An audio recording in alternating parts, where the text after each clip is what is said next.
जहां तक मुझे लगता है कि ये यही यूं ही मामला चला। हजरत अबू बकर रजी अल्लाह ताला अन्हु 2 साल हयात रहे, 10 साल फिर हजरत उमर रहे। अच्छा, ये भी बहुत है ना कि हम जब सुनते हैं कि पहले तो हजरत अबू बकर का दौर गुजरा, फिर हजरत उमर का गुजरा, 12 साल, अपनी 12 साल मुझे यहाँ अभी बता रहा था मैं भाई को, इंग्लैंड आए हुए 20 साल हो गए मुझे, और लगता है कल की बात है, अभी निकल के आया हूँ। वो तस्वीर देखो तो अपने आपको अंकल महसूस करता हूँ, वरना जो है वो लगता है कल की बात है। तो 12 साल टोटल यार, ठीक है। तो 12 साल बाद हजरत उस्मान का दौर आ गया, ठीक है, क्योंकि तीसरे खलीफा अब हजरत उस्मान है। अब क्या हुआ?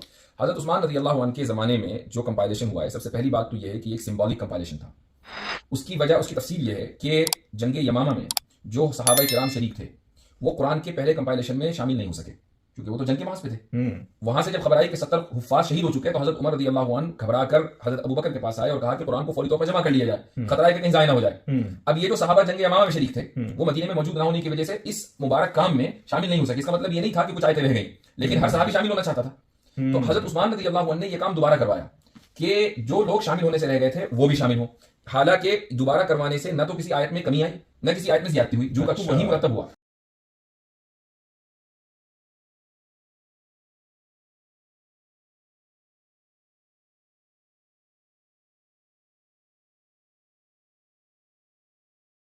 और जहां तक मेरे इल्म में तस्दीक कीजिएगा, वही नुस्खा जो ओरिजिनल था, जो ऑफिशियल उसके अंदर था, वो मंगाया गया, उसको सामने हजरत ज़ैद बिन साबित को इंचार्ज बनाया गया, उनके अंडर एक पूरी कमेटी कायम की गई ताकि वो पूरी स्क्रूटनी करे, और एक वो जो आप कह रहे हैं सबको शामिल किया उस चीज में, और फिर दोबारा से सिर्फ फर्क ये हुआ कि अब सहाइफ की जगह मुसहफ यानी एक किताब बनी, जिसको हम आज किताब कहते हैं, कि वो यानी गोया कि बाइंडिंग हो गई। बाइंडिंग हो गई, बिल्कुल। पहली। दूसरी चीज ये है कि इसमें इस खत्ते उस्मानी का एहतमाम किया गया कि जिसकी बुनियाद पर जो 7 लेटर्स हैं कुरान करीम के, वो अकोमोडेट हो गए। यानी ये नहीं हुआ कि मसलन मालिकी और मलिकी, ये दो तरीके से हम पढ़ सकते हैं, मालिकी यौमिद्दीन और मलिकी यौमिद्दीन। तो मालिकी को जो है मीम और अलिफ के साथ लिखा गया हो, जैसे हम लिखते हैं, और मलिकी को मीम और लाम, बल्कि इस तरीके से उसको लिखा गया मीम लाम काफ। अब इस पर कोई हरकत और एराब नहीं लगा, यानी मीम के ऊपर खड़ा जबर नहीं लगा, लाम के नीचे ज़ेर नहीं लगा, काफ के ऊपर जबर नहीं लगा। अब जब आप इस तरीके से लफ्ज लिखेंगे तो आप इस एक लफ्ज को मालिकी भी पढ़ सकते हैं और मलिकी भी पढ़ सकते हैं। तो एक ही चीज ने दोनों रिवायतों को और दोनों वेरिएशन को अकोमोडेट कर लिया।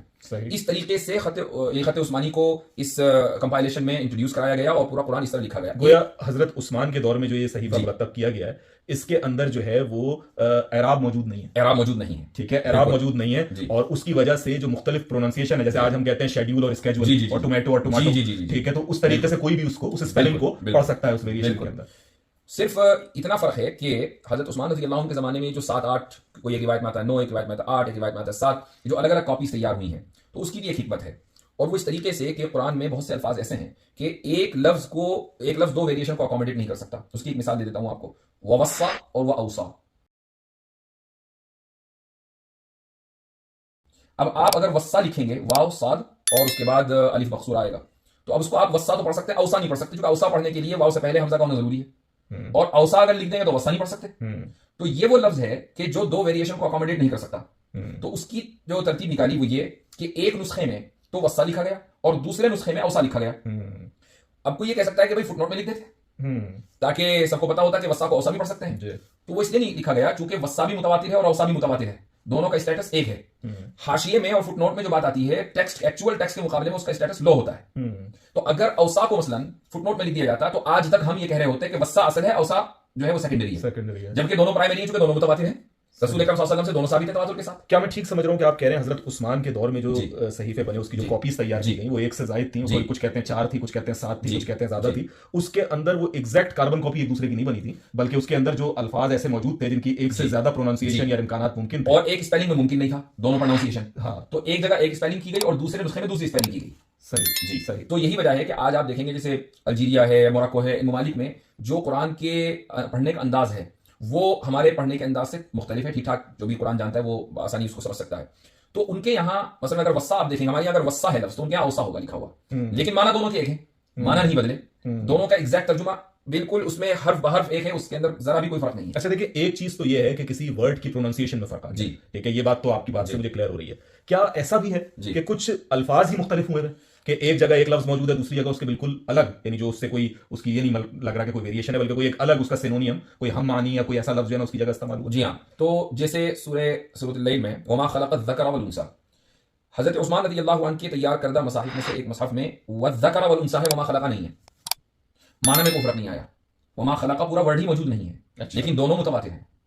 फिर से बताइएगा। वमा खलक़त ज़करा वल उन्सा, ये लफ्ज हमारे यहाँ जो मुसहफ है उसमें मौजूद है, जो उस्मानी उस्मानी तो वो भी है, अच्छा वो भी उस्मानी है, सारे उस्मानी है, सही। लेकिन हमारे यहाँ जो रिवायत हफ्स है आप उसको कह लें, तो वमा खलक़ ज़करा वल उनसा पूरा जुमला मौजूद है, जबकि दूसरी जगह दूसरी जो किरात है वो है वज़्ज़करा वल उनसा, मा खलक़ लफ्ज़ उसमें नहीं मौजूद, सही, लेकिन माना में कोई फर्क नहीं है, अच्छा माना एग्जैक्ट वही है, सही। तो अगर आप पूरा जुमला देखेंगे तो आपको अंदाजा हो जाएगा कि मा खलक़ा के गिरने के बावजूद, ना होने के बावजूद माना में रत्ती बराबर कोई फर्क नहीं आया। लेकिन इससे एक बात तो साबित हो रही है कि यहाँ पर हर्फ जो है, या ये कहिए हर्फ के बजाय लफ्ज वो ये हो सकता है कि हो या ना हो, लेकिन पैगाम वही पहुंचे, पैगाम वही है। तो बेसिकली जो हम ये कह रहे हैं कुरान मजीद की जब हम हिफाजत की बात करते हैं, तो क्या हम लफ्ज ब लफ्ज हर्फ ब हर्फ की बात कर रहे हैं, या हम ये कह रहे हैं कि ये मानी और मफहूम के साथ? नहीं, हम लफ्ज ब लफ्ज और हर्फ ब हर्फ की बात कर रहे हैं, लेकिन ये उस लफ्ज ब लफ्ज की कि जो रसूल अकरम सल्लल्लाहु अलैहि वसल्लम से हम तक पहुंचा है। सही बात। आप सल्लल्लाहु अलैहि वसल्लम से एक आयत के 2 लफ्ज पहुंच सकते हैं, 4 लफ्ज पहुंच सकते हैं। क्या बात है। अच्छा यहाँ पर मैं अब आपकी वजाहत करूं इस चीज के ऊपर, और इस चीज पर गौर करें। मैं भी चाहूंगा कि यासिर भाई जहां मैं गलती कर रहा हूं वहां मेरे फौरन कान जो है खींच दीजिए आप। तो असल चीज क्या है, देखिए जब हम कहते हैं कोई चीज बदल गई,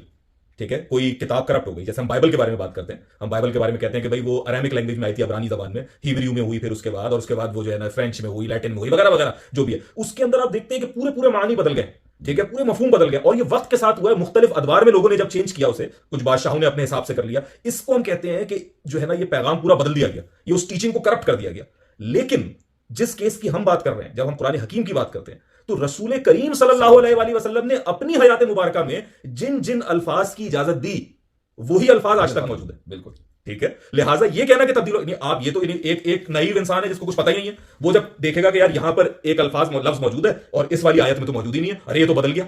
लेकिन अगर आप इसे जाकर देखेंगे तो नहीं, बदला नहीं है, क्योंकि इस दोनों की इजाजत उस मुतकल्लिम ने, या ये कहिए कि पैगंबर ने खुद दी, रसूल करीम सल्लल्लाहु अलैहि वसल्लम ने मिन जानिब अल्लाह इजाजत लेकर।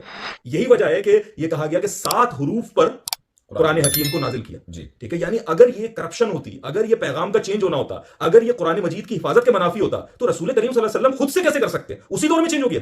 सही। यानी मेरी बात, आज मैं कोई किताब लिखता हूं, वो कल चेंज होगी, परसों चेंज होगी, आज मेरे मरने के बाद चेंज होगी, ठीक है। लेकिन मेरी जिंदगी में मैं किताब दे रहा हूं, मैं कह रहा हूं कि यार यहां पे जो मैंने लिखा है, इसको टोमेटो भी पढ़ सकते हो, इसे टोमेटो भी पढ़ सकते हो, इसे शेड्यूल भी पढ़ सकते हो, इसे स्केड्यूल भी पढ़ सकते हो, ठीक है। और कुछ सिनोनियम भी बता देता हूं कि भाई ये लफ्ज जो है ना, जो मैं अपना बयान करना चाह रहा हूं, ये चूंकि बहुत पुरमगज लफ्ज है, तो इसके जो है ना 2 अल्फाज हो सकते हैं, ये लफ्ज भी ठीक है इस्तेमाल कर लो, ये लफ्ज भी ठीक है, ये दोनों जो है ना मेरी जानिब से। तो अब अगर ये आप तक पहुंचता है इसी अंदाज के अंदर, तो इसको आप कैसे कह सकते हैं कि बदल गया?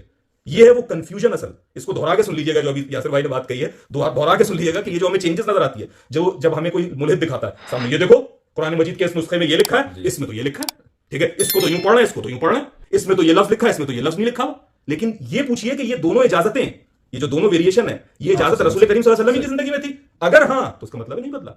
यही सबसे इंपॉर्टेंट पॉइंट है कि जो वेरिएशन है वो आप सल्लल्लाहु अलैहि वसल्लम से ही साबित है, और सही हदीस का उनज़िल कुरान अला सबअति अहरुफ के कुरान करीम 7 लेटर्स या 7 वेरिएशंस के साथ नाजिल हुआ है। अगर ये हदीस ना होती और ये हदीस में मुतवातिर दर्जे की है, तब तो आप ये कहते कि भाई ये वेरिएशन भी है और इसका कोई सबूत भी नहीं है। आप सल्लल्लाहु अलैहि वसल्लम खुद ही कहकर जा रहे हैं कि कुरान करीम इन वेरिएशन के साथ है, तो उस वेरिएशन के साथ तो मौजूद है। अगर वो वेरिएशन ना होते तो लोग ये कह सकते थे कि देखो तुम्हारे नबी ने कहा था कि कुरान में वेरिएशन है, वो दिखाओ वेरिएशन कहां है। ये वेरिएशन का होना ही उसकी हक्कानियत और सदाकत की दलील है। सही बात, सही बात जी, सही बात। बिल्कुल, मेरे लिए तो बिल्कुल वाज़ेह होगी। नहीं मालूम आपको कितनी वजाहत हो रही है, कोई शक मुझे इसमें महसूस नहीं हो रहा।